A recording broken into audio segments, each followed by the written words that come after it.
Mardi Santé s'intéresse donc aux otites, ces affections de l'oreille. Elles sont très courantes, particulièrement chez les enfants de 6 mois à 3 mois.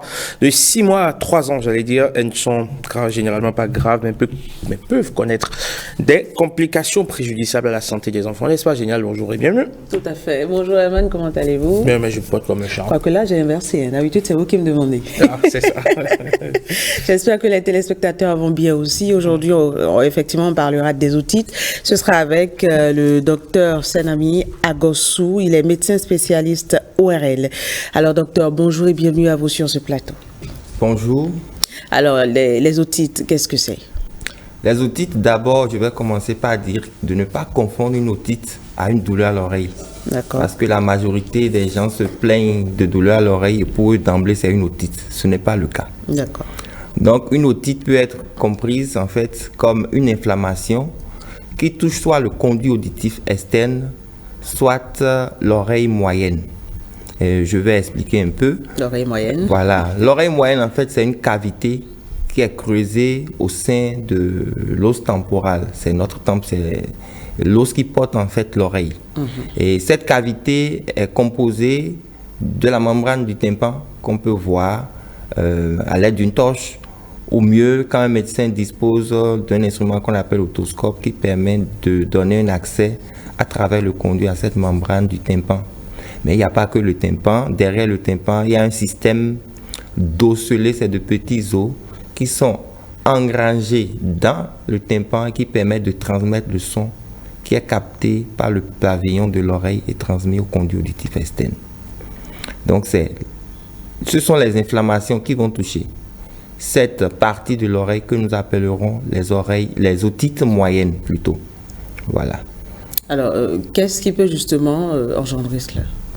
Effectivement, les causes des otites moyennes, c'est surtout les infections plutôt qui touchent la cavité nasale.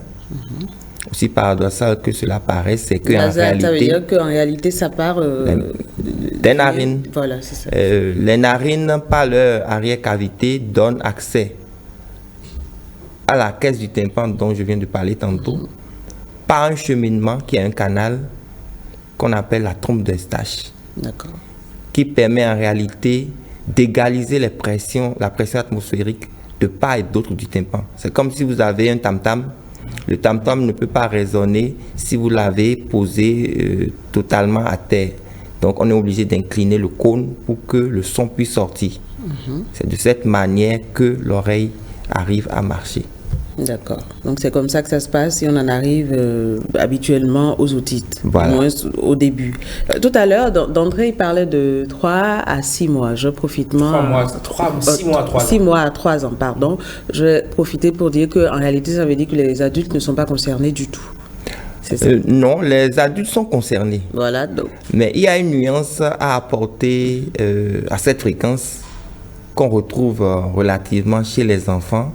Parce que plus de 80% des enfants font une otite avant 2 ans.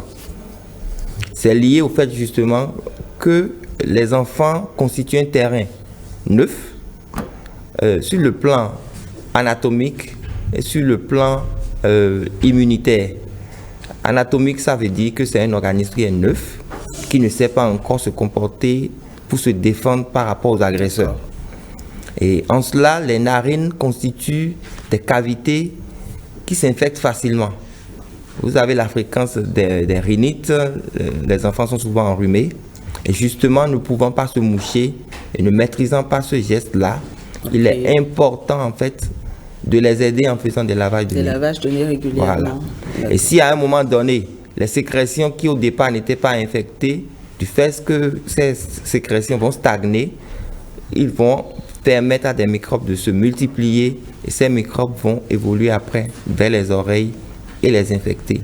C'est ce qui explique les otites. D'accord. Et l'autre particularité chez l'enfant, je vous ai expliqué tantôt qu'il y a une communication entre les narines et les oreilles. Chez l'enfant, cette communication, elle est courte et la position de cette communication, elle est horizontale, ce qui favorise plus l'acheminement du microbe que chez un adulte où cette communication dispose d'une angulation, ce qui empêche ou retarde le cheminement du microbe vers les oreilles. D'accord. Alors du coup, qu'est-ce qui attire l'attention d'un parent? Enfin, c'est un bébé qui ne sait pas encore parler, ça c'est sûr. Donc, Voilà. qu'est-ce qui attire l'attention? Quels sont les signes d'alerte? Les signes d'alerte, c'est souvent des pleurs la nuit. Là, il y a une douleur quand même là qui est liée effectivement à une otite, parce que tantôt j'ai dit que toute douleur n'est pas une otite. Tout à fait. Et l'oreille va couler, soit spontanément visible, soit c'est sur l'oreiller que la maman va avoir des sécrétions purulentes ou du sang. Ah oui, ça peut aller jusqu'au saignement. Oui, ça peut aller jusqu'au saignement. Là, c'est que c'est déjà un peu évolué, peut-être, c'est ça? Ou bien au début aussi, on peut observer ça?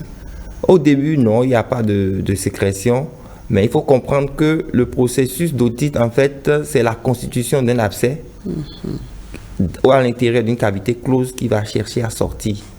Et le fait que cette sécrétion va se vider va créer une infraction au niveau de la membrane du tympan. Et c'est souvent ça qui cause le saignement qu'on va retrouver au niveau de l'oreille. D'accord. Du coup, comment ça se traite quand on en arrive là? Comment ça se soigne? Oui, ça se soigne correctement. Tout médecin, tout ORL, tout pédiatre peut s'en occuper. Le traitement repose en réalité sur des moyens pour calmer la douleur, sur des antibiotiques, des anti-inflammatoires qui peuvent être administrés par voie locale, par voie générale.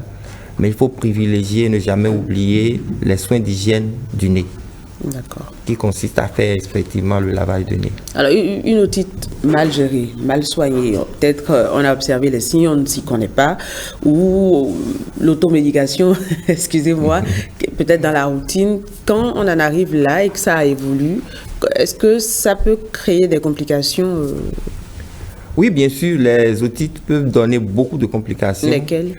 Ah oui, il y a des complications qu'on peut avoir. On peut avoir une paralysie faciale.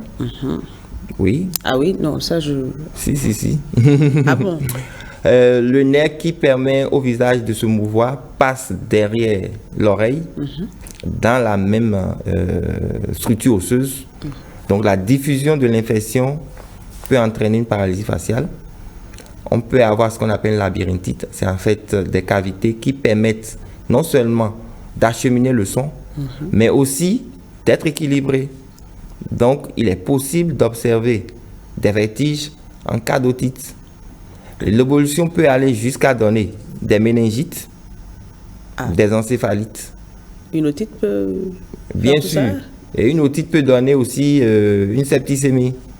Et chez les enfants, d'office, quand il y a des infections graves, le pédiatre va envoyer l'enfant ou va appeler le médecin ORL pour venir chercher s'il n'y a pas une porte d'entrée qui se trouve être une otite. D'accord.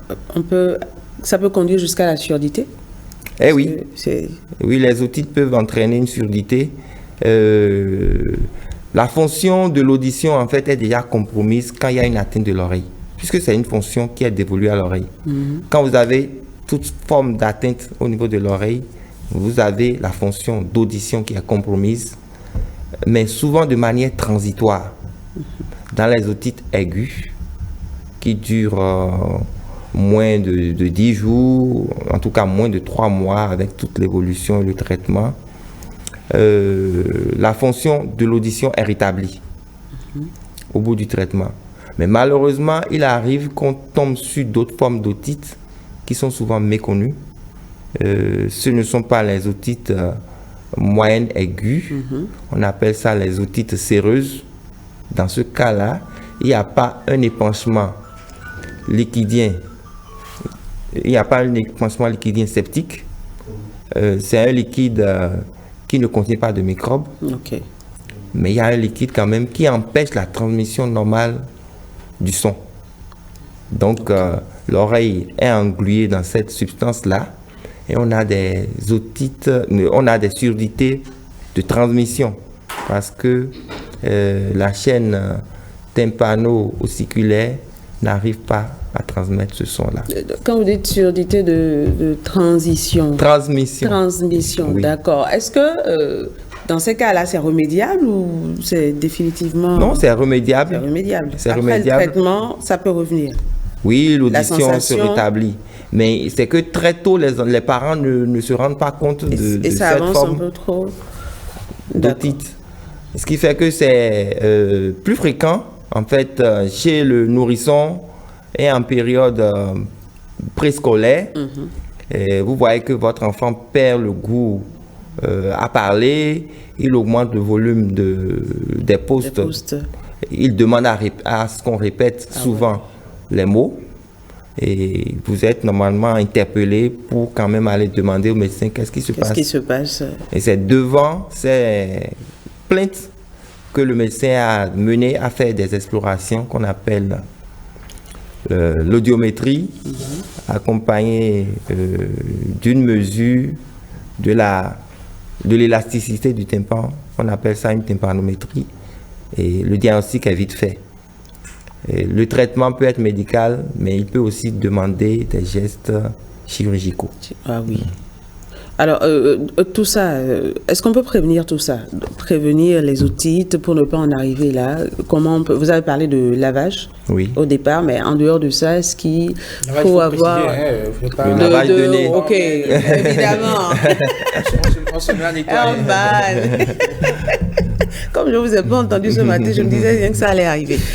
Donc oui, lavage de nez. Oui. C'est bien ça. Alors, en dehors de ça, est-ce qu'il y a d'autres habitudes? Et le lavage, encore, il faut préciser, est-ce qu'il n'y a pas des limites? Est-ce qu'il faut le faire tous les jours? Quelle routine installer? Là, le lavage de nez, c'est des mesures, ça constitue une mesure hygiénique chez l'enfant, chez le nourrisson.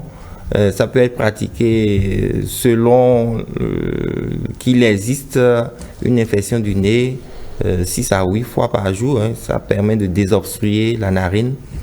Et comme précaution et de prévention, je dirais qu'il est conseillé d'allaiter les enfants. Cela permet de les doter d'une capacité immunitaire parce que l'enfant bénéficie des anticorps maternels par le biais de l'allaitement. Cela lui permet de se défendre. Et il faut apprendre aux enfants aussi à se moucher. Narine par narine, c'est important.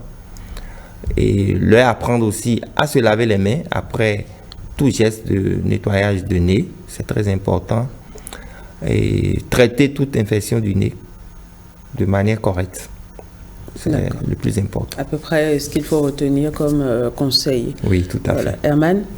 Non, mais je pense que tout a été dit, sauf que, voilà, comment est-ce que, en cas de non-écoulement, donc, ou carrément, quand il y a une otite, forcément, quand il y a une otite sous-jacente, forcément, les oreilles doivent couler, ou l'enfant peut ressentir la douleur sans que vous n'y compreniez grand-chose. Oui, l'enfant peut ressentir la douleur sans que vous ne compreniez grand-chose. Il arrive souvent que des parents n'amènent les enfants en consultation que simplement parce que l'enfant pleure de manière incontrôlable. Le parent ne comprend rien du tout. Et il amène l'enfant comme ça. Et c'est à l'examen que vous découvrez qu'en fait, cet enfant a son oreille qui a une infection. Et c'est souvent le tympan qui apparaît d'un aspect inflammatoire que le médecin arrive à détecter. Et toute otite ne coule pas. C'est-à-dire que l'écoulement d'oreille n'est pas systématique. Ça fait partie d'un stade évolutif en matière d'otite. Et d'otite suppurée surtout. Parce que c'est la présence du microbe qui oblige l'oreille à se vider parce que ce mélange entre le microbe et les globules va chercher à s'extérioriser pour protéger en fait l'oreille. C'est ça qui explique l'écoulement de l'oreille. Voilà. Et puis, généralement, quand les enfants commencent par se plaindre, enfin, les enfants qui savent déjà parler, bien sûr, ça commence par se plaindre de l'oreille. La purée de coque de noix de Pâle n'est jamais bien loin, ce qu'on appelle chez nous chouchou, c'est pas... On incline un peu l'oreille et puis on fout là-dedans et puis ça va, ça y est, quoi. Ça marche? Ça arrive à calmer la douleur, mais souvent ça ne guérit pas totalement. Déjà scientifiquement, sur quoi cela se repose? Est-ce que la noix de palme aurait-elle des vertus de traitement de maux d'oreille? je me réserve à m'impliquer plus. C'est une parade de grand-mère. Parce que je sais que c'est d'usage courant. Je sais que le docteur tout le monde en a bénéficié. Dans l'enfance, tout le monde en a bénéficié. Avant de devenir ORL, voilà. il a pris par là aussi. Évidemment, mais là, c'est avouons que tout otite peut évoluer spontanément vers la guérison.